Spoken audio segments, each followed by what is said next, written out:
Mi vida es Cristo. Aleluya. Mi todo es Jesús. Señor, eso es lo que tenemos en nuestro corazón. Tú eres nuestro todo, nuestra vida. Pedimos tu bendición también en nuestro tiempo juntos, en el nombre de Cristo. Amén.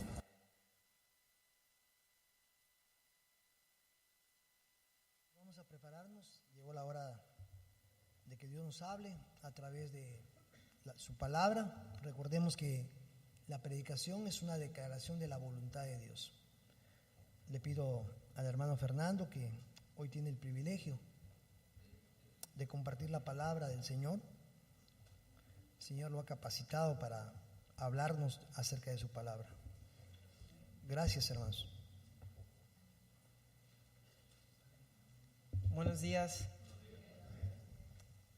Vamos a orar, hermanos.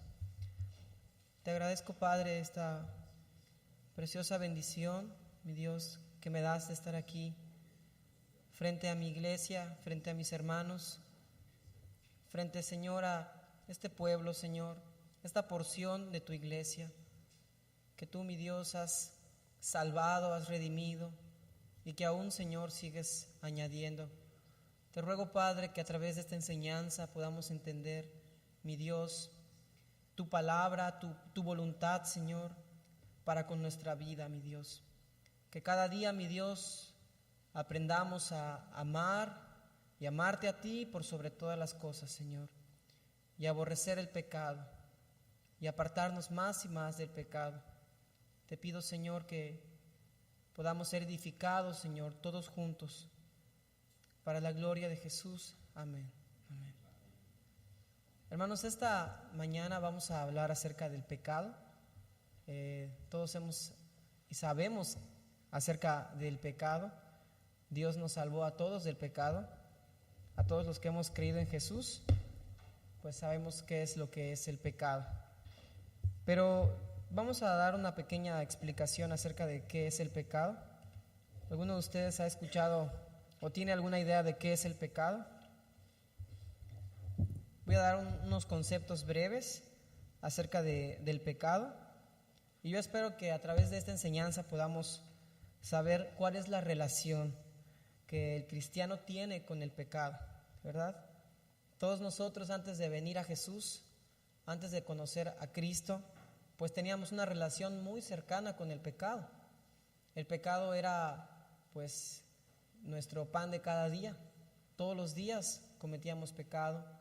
La Escritura muestra que nosotros nacemos en pecado, que no necesitamos cometer algún pecado para ser llamados pecadores, sino traemos una herencia de pecado que nos hace actuar de manera rebelde contra la voluntad de Dios. Hemos aprendido muy bien que a un niño no es necesario enseñarle cosas malas, sino que el niño, cuando le enseñas las cosas buenas, ves tú el pecado en él al rebelarse ante las cosas buenas que uno le está enseñando.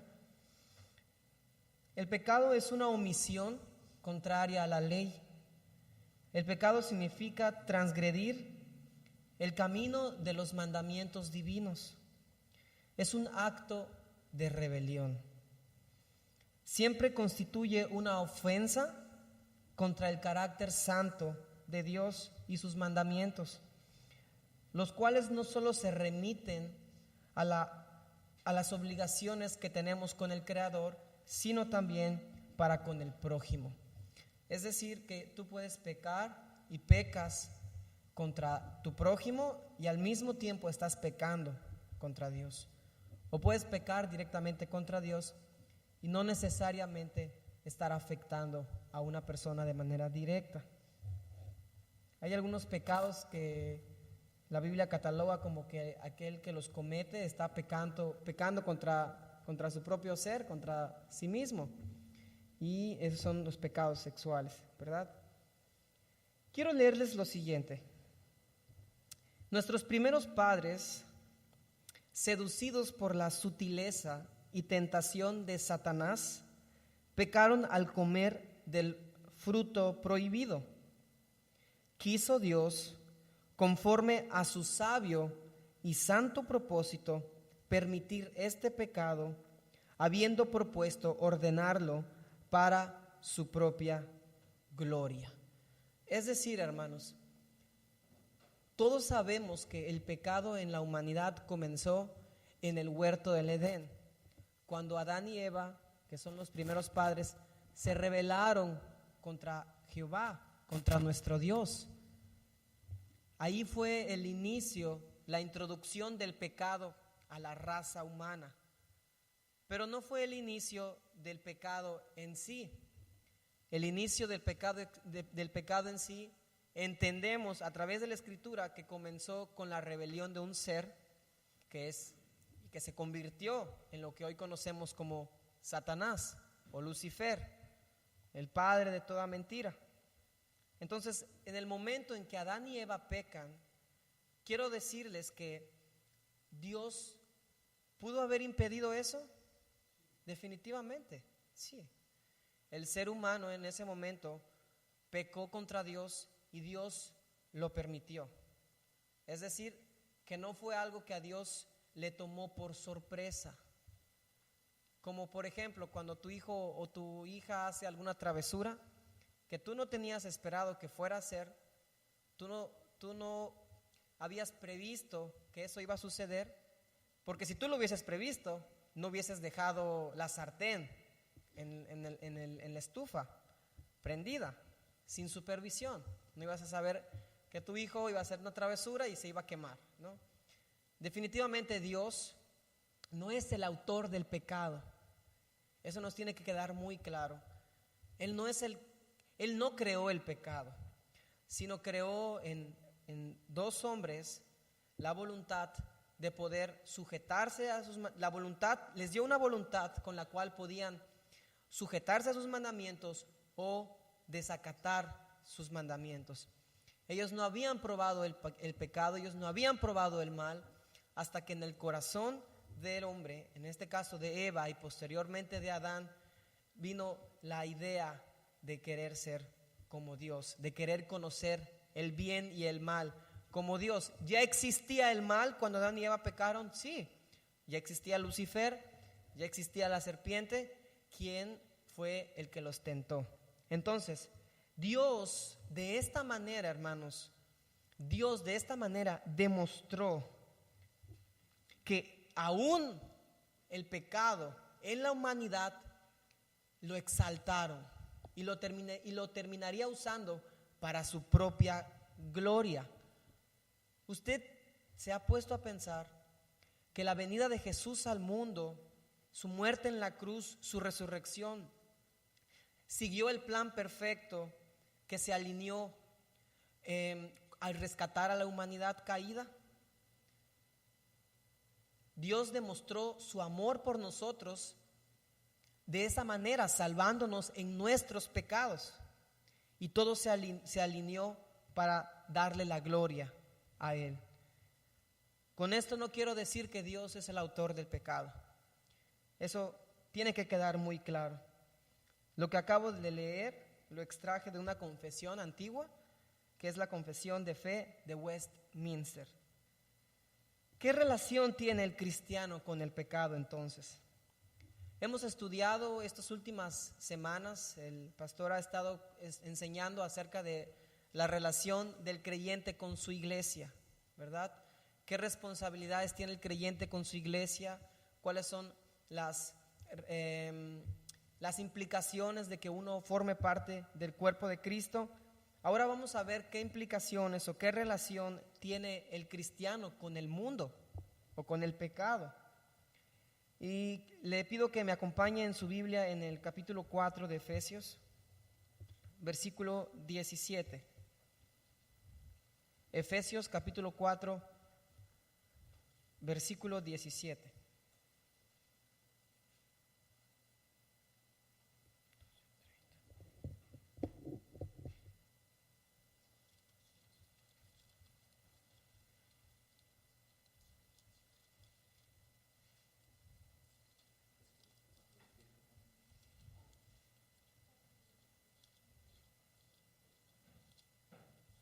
Ok, y dice, ¿estamos todos ahí?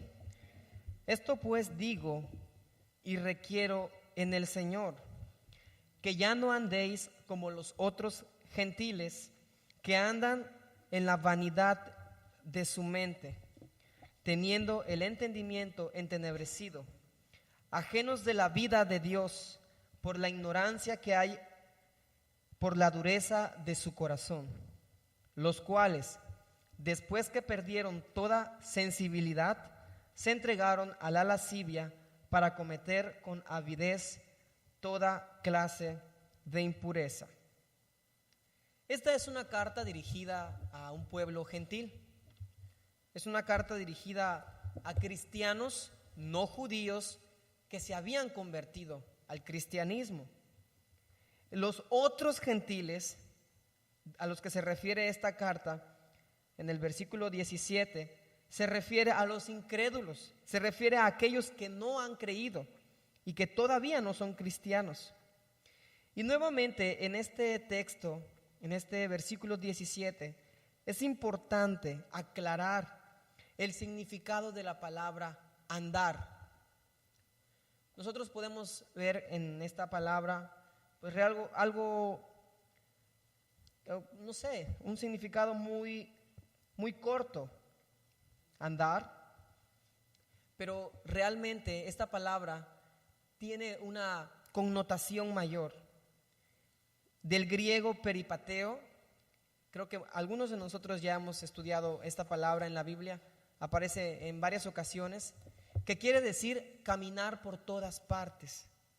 Igual significa andar por doquier, es decir, conducirse y actuar en la vida cotidiana, lo cual implica andar de manera común y habitual. Entonces, ¿a dónde quiero llegar con esto, hermanos? En el versículo 17, el apóstol Pablo les está diciendo a los creyentes gentiles que ya no deben tener una vida o estilo de vida igual a los otros gentiles que no conocen de Dios. Su estilo de vida de los cristianos, de los efesios cristianos, debía ser diferente a los otros gentiles. No podían andar, comportarse, hablar, caminar, ni siquiera comer de la misma manera que lo hacían antes y que lo seguían haciendo los que aún no conocían de Cristo.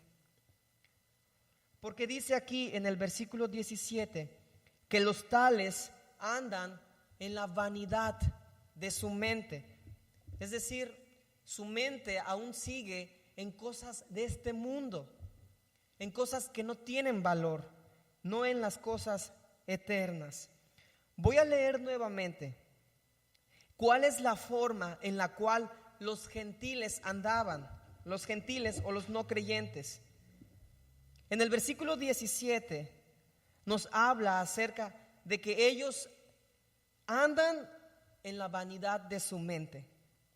En el versículo 18, en la primera parte de este texto, también nos dice que su entendimiento está como entenebrecido, es decir, que está en tinieblas, está oscuro, está de alguna manera imposibilitado, ¿verdad?, para poder entender las verdades de Dios.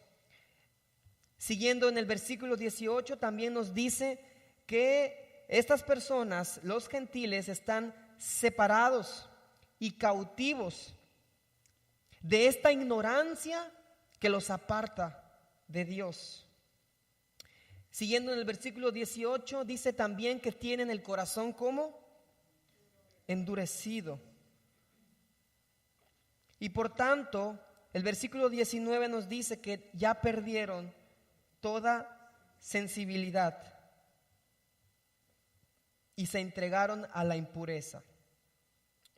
Esta es la manera en la cual, hermanos, estamos describiendo nuestra vida pasada. Si tú te sigues identificando con este estilo de vida, cotidianamente practicas este tipo de comportamientos, muy probablemente aún no seas un hijo de Dios. La ordenanza para el cristiano es abandonar por completo la vida pasada, sus vicios y sus malos hábitos. Esta manera que el apóstol Pablo les estaba describiendo, les decía que si hay una forma de andar, un estilo de vida o una conducta específica de estos incrédulos, es que estos aún tenían rasgos carnales, esa vida pasada. Y para nosotros, hermanos, ya no debemos de tener ese tipo de vestimenta. Y no hablando de una vestimenta física, sino hablando de una vestimenta espiritual. Es algo metafórico. Y Jesucristo, el apóstol Pablo, aquí habla de alguna manera, usando metáforas, nos dice que debemos revestirnos, debemos vestirnos. Acompáñenme en el verso 22. Seguimos leyendo este capítulo en el versículo 22. Dice, en cuanto a la pasada manera de vivir, ¿qué dice? Despojaos del viejo hombre que está viciado conforme a los deseos engañosos. Hasta ahí. Dice, en cuanto a la pasada manera de vivir. Esto quiere decir nuestro andar viejo, antes de conocer a Jesús. Y da una ordenanza y dice, despojaos. Quiere decir, quítense, retiren de ustedes el viejo hombre que está tupido, viciado, lleno, conforme a los deseos engañosos. Mientras el cristiano no se despoje del viejo hombre, de la vieja vida, jamás podrá vestirse del nuevo hombre. ¿Por qué Pablo habla de despojarse del viejo hombre a cristianos? ¿Por qué hablaríamos de despojarnos del viejo hombre? ¿No se supone que un cristiano ya es una nueva criatura? Como dice 2 Corintios 5:17. Hermanos, Dios no solamente nos salva de nuestros pecados y de la condenación en el infierno, sino desde el momento cuando comienza nuestra nueva vida en Jesús, nos confiere el poder por su Espíritu Santo para vencer el pecado. Romanos 6:14 lo dice así, que ya no estamos bajo la ley, sino bajo la gracia. Por lo tanto, el pecado ya no nos domina, el pecado ya no es nuestro Señor. Esa es una característica. Nada. No podemos servirlo a Él a la mitad. La Escritura nos muestra acerca de que nosotros debemos ofrecernos a Dios como un sacrificio vivo, santo, agradable. Y esto es lo que adora a Dios. Esto es con lo que tú puedes dar culto a Dios. Tu vida ofrecida enteramente en santidad. Por lo tanto, era necesario que el apóstol Pablo escribiera esta carta para recordarle a los hermanos aquellas cosas en las cuales ellos anduvieron y que no podían seguir formando parte de su vida como cristianos. Y les dice esta lista: esas personas andan envanecidos en su mente pensando en cosas sin valor, dinero, placeres, sexo, ¿verdad? Poder, fama. Esas personas tienen su entendimiento entenebrecido. Pero tú, hermano, ya has entendido que todo eso lleva a destrucción, lleva a muerte eterna. Esos piensan así, les decía el apóstol Pablo en el verso 18, porque la ignorancia que tienen los separa de Dios. Pero ustedes conocen a Dios, ustedes han conocido, y les dice, y esto ustedes así no lo han aprendido de Cristo. En el versículo 20 les dice, mas vosotros no habéis aprendido así a Cristo. Es decir, esto no es lo que Cristo nos enseñó.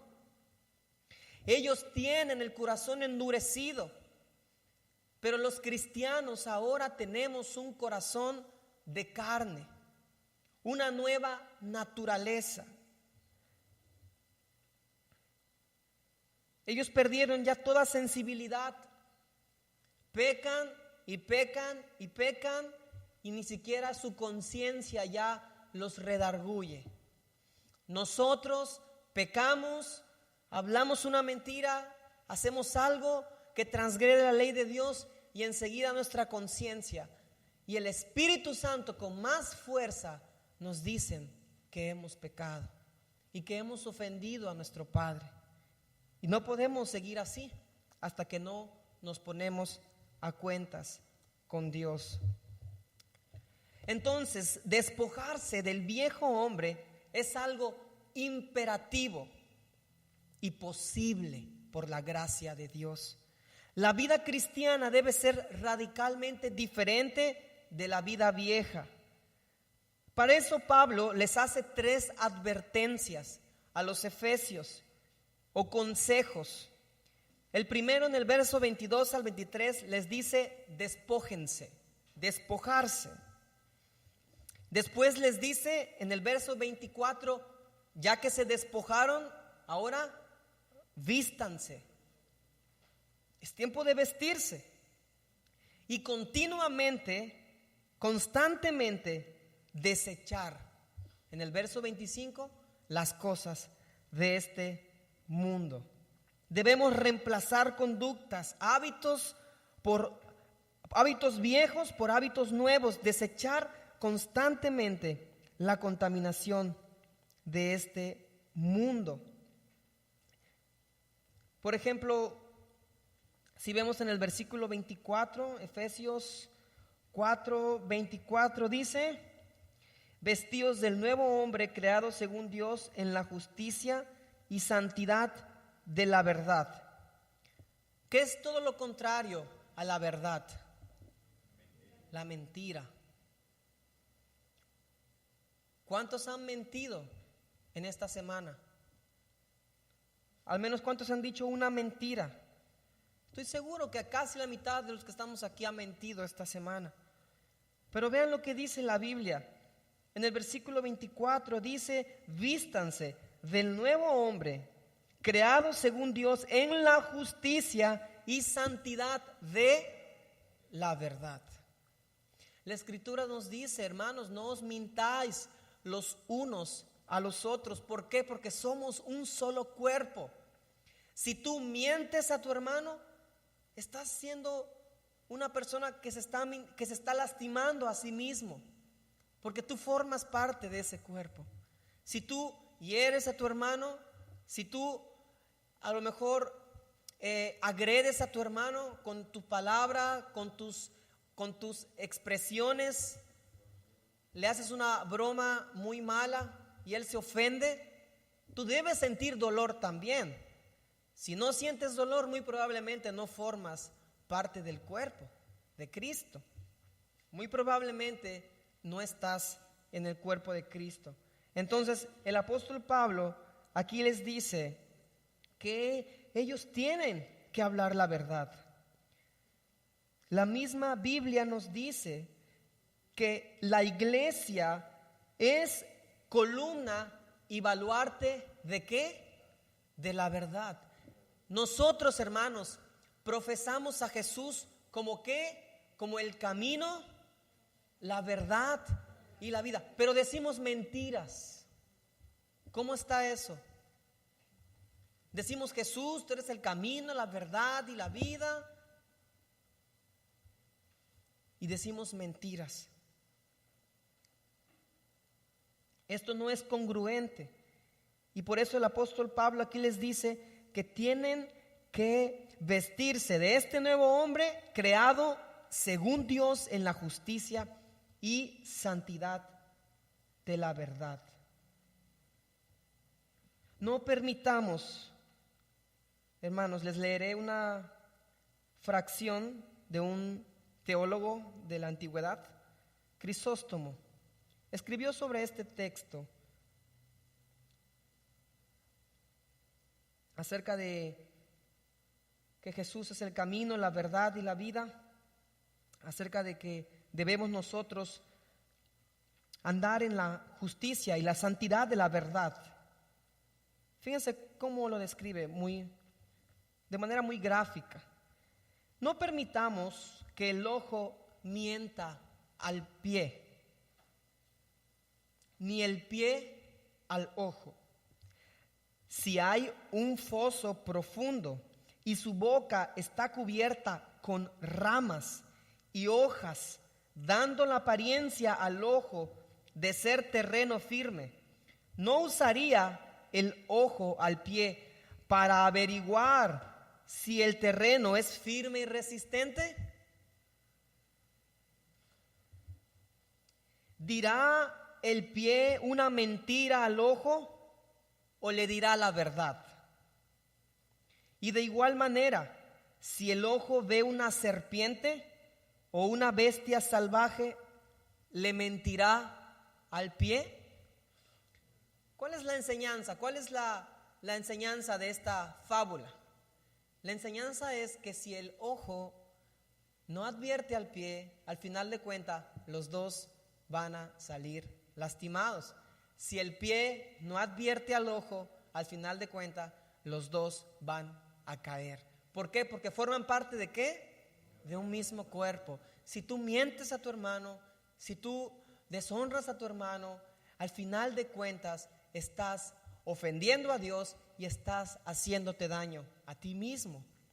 Sería una locura. Lo mismo ocurre en el matrimonio.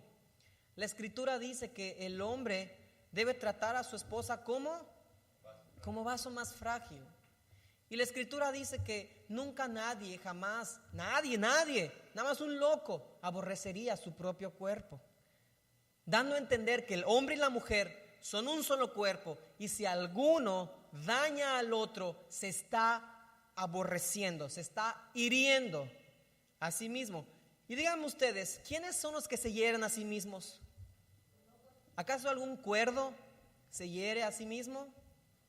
¿No? Solamente la gente que algo no le anda bien aquí, ¿verdad?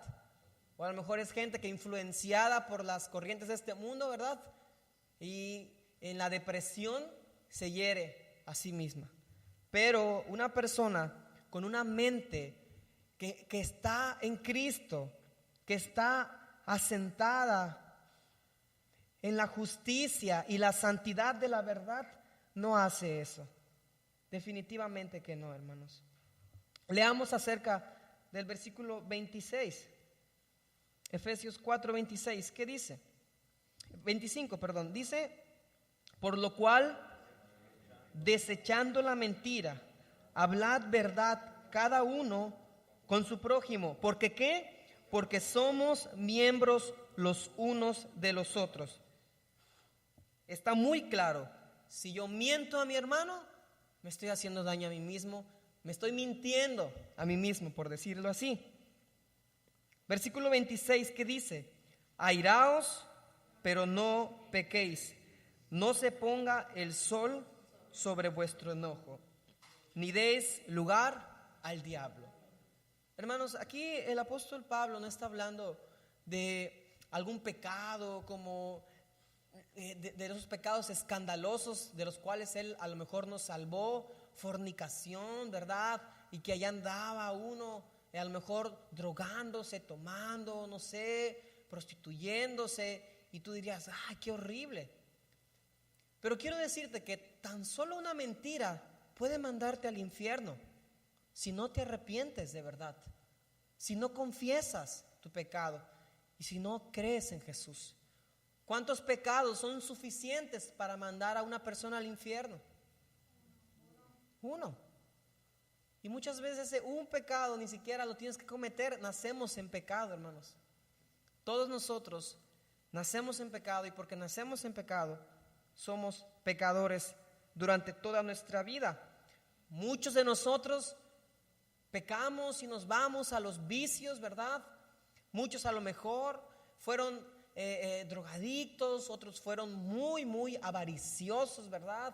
Otros a lo mejor estuvieron metidos en negocios sucios, otros a lo mejor, qué sé yo, practicaban la brujería, la hechicería, confiaban en otros dioses, ¿verdad? Inmoralidades sexuales, chismes, pleitos, se peleaban con el vecino, con la vecina, y a cada rato andaban, ¿verdad?, de fiesta en fiesta, de parranda en parranda, pero todo eso se termina. Y el apóstol Pablo les dice, ok, ya se terminó, ya hay una nueva vida en Cristo, pero quiero decirles que hay algunas cosas que ustedes deben tener cuidado. Y aunque ustedes digan, ay, pues es una mentirita, ay, pues es que solamente me enojé, ¿no? Y le dije 1, 2, 3 cosas, pero ya no le pego, ¿no? Pero ya no le insulto, ¿no? Al final de cuentas es igual, hermano. Al final de cuentas estás pecando contra tu hermano, contra Dios, y te estás hiriendo a ti mismo. Por tanto, la Biblia dice en el versículo 26, no condena al enojo, no condena el hecho de que tú te puedas enojar en alguna vez en tu vida. Eso no es lo condenable.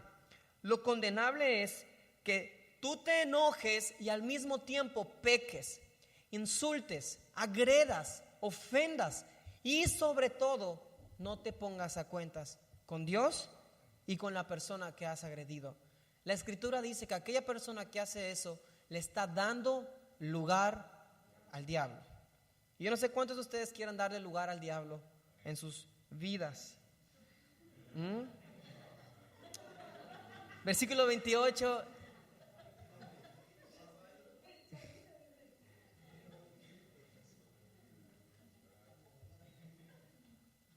Fíjense muy bien,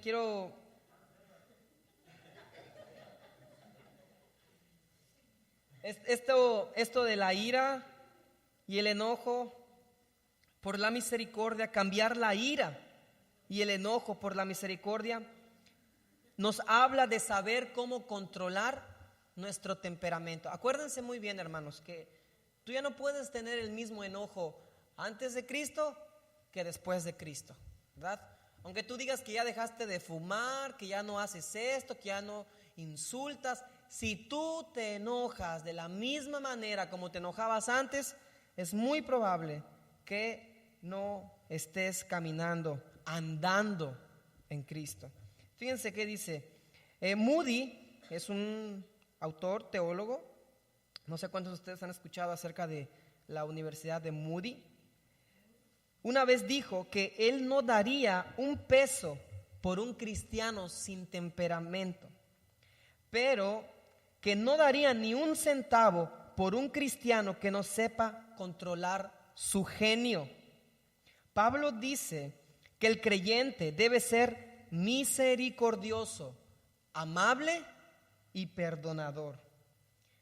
Esto, por supuesto, no quiere decir que ya nunca vayas a enojarte, ¿verdad? Sino que tendrás luchas, tendrás batallas. No, Pablo no les está diciendo aquí que no se enojen en ningún momento. Se les advierte a que tengan cuidado que su enojo no sea duradero. Tengan cuidado a que pudiera haber ocasiones en que sí el enojo es legítimo, ¿verdad?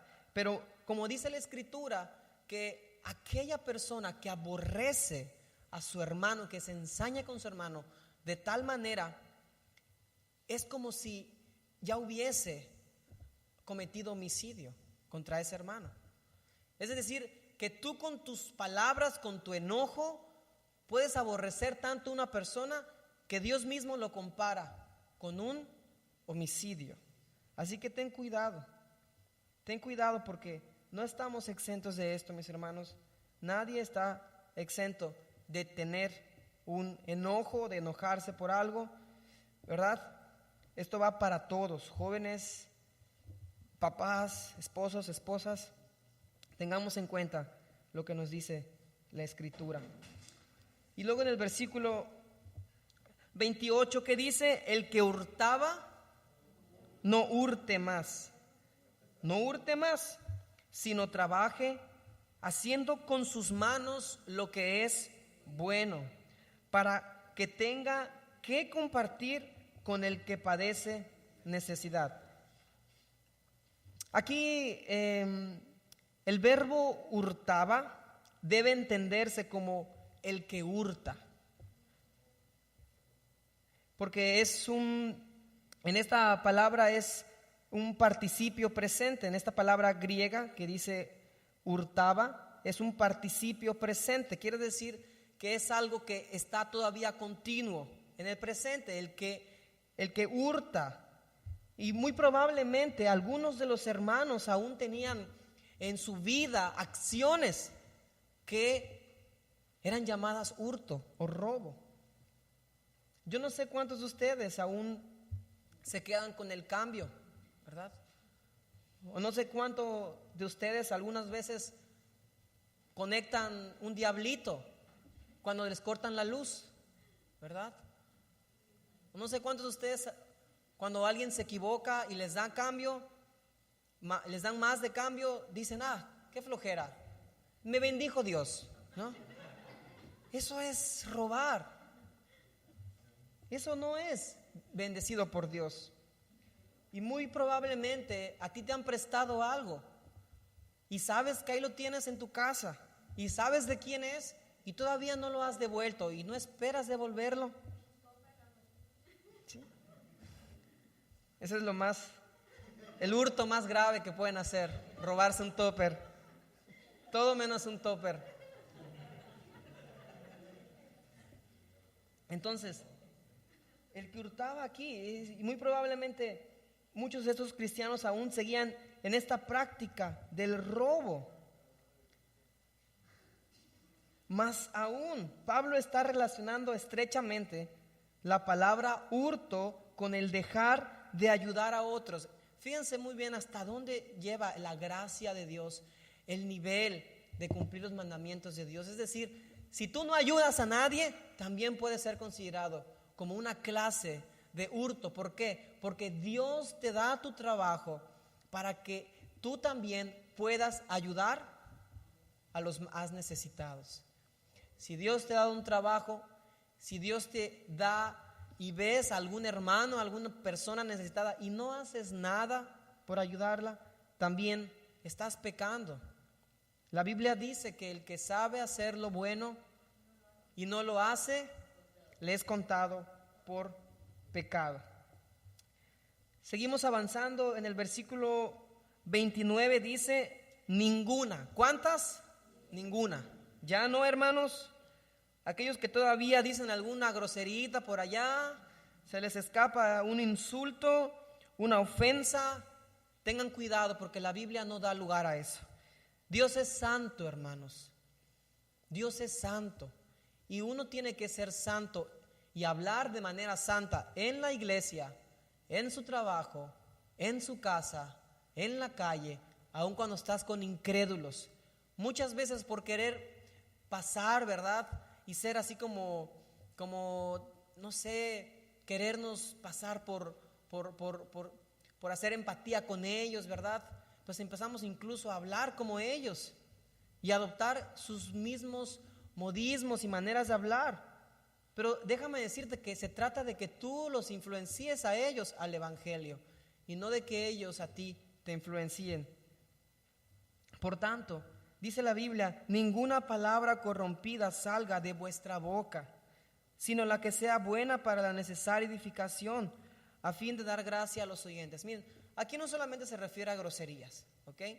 Hay muchas veces, hermanos, hay muchas veces que comenzar una plática que puede ser constructiva puede terminar siendo tan destructiva. Comenzar hablando de un hermano que a lo mejor se equivocó, hizo algo mal, puede terminar convirtiéndose en chisme, puede terminar convirtiéndose en murmuración.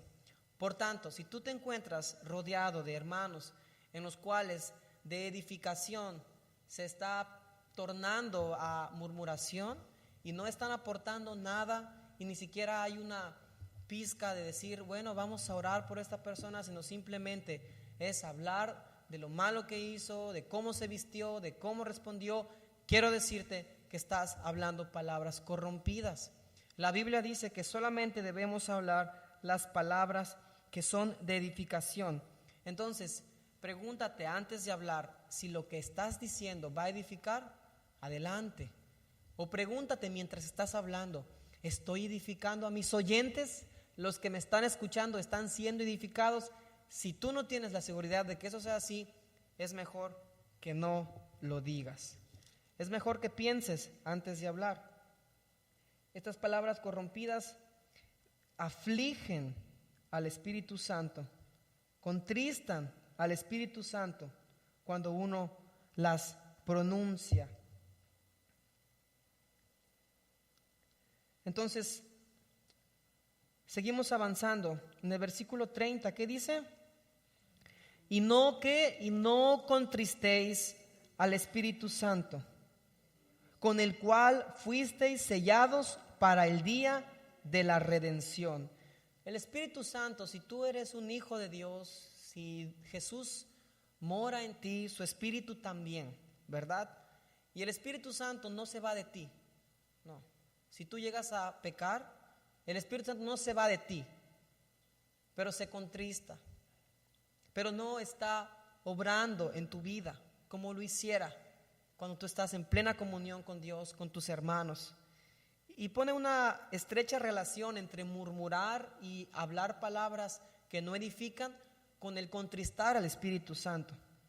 Entonces, cuando el Espíritu Santo está presente en cada situación del creyente, Él es tan sensible, da a entender aquí, que una palabra mal dicha de nuestra boca puede empezar a afligir, a entristecer, a contristar. El detalle con esto, hermanos, es que si hacemos que el Espíritu se contriste, entonces dejamos de ser llenos del Espíritu Santo para comenzar a actuar como hombres carnales, controlados por las emociones y la carne.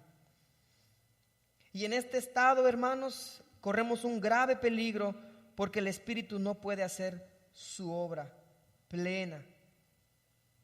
Además, hermanos, por haberle contristado, su fruto no será notable en nosotros y no estaremos glorificando a Dios.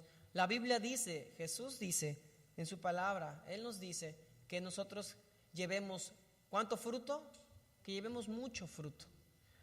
Y de esta manera, hablando palabras corrompidas, no estamos dando fruto.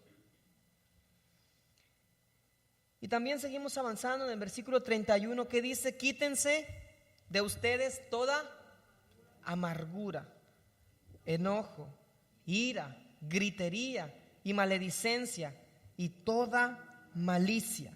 Antes, sed benignos unos con otros, misericordiosos, perdonándonos unos a otros, como también os perdonó a vosotros en Cristo. Acá hay una lista muy larga, pero va de la mano. Una persona que está amargada, muy seguramente es una persona que va a estar enojada todo el tiempo. Muy seguramente es una persona que tú le dices una palabra y tiene un arranque de ira y que grita y maldice, y toda su corazón, ¿verdad? Todo lo que hay en su corazón, todo ese rencor viene a ti y te hiere. La Escritura dice: antes de todo eso, sean buenos unos con otros, practiquen la benignidad.